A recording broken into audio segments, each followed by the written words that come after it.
Welcome to Madasaling Pinoy, your prayer partner. Gospel for today, Tuesday, June 18th. Ngayon ay Martes ng ika-11 linggo sa karaniwang panahon. Ang mabuting balita ng Panginoon ayon kay San Mateo.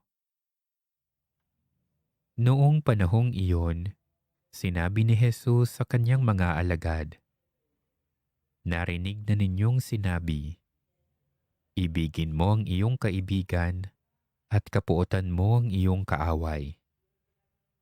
Ngunit ito naman ang sabi ko, ibigin ninyo ang inyong mga kaaway at idalangin ninyo ang mga umuusig sa inyo, upang kayo'y maging tunay na anak ng inyong amang nasa langit, sapagkat pinasisikat niya ang araw sa masasama at sa mabubuti, at pinapapatak niya ang ulan sa mga banal at sa mga makasalanan.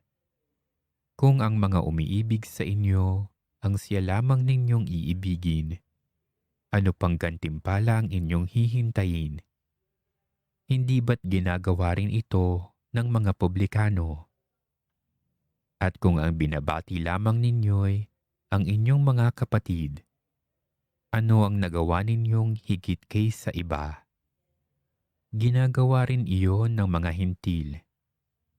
Kaya dapat kayong maging ganap gaya ng inyong amang nasa langit." Ang mabuting balita ng Panginoon.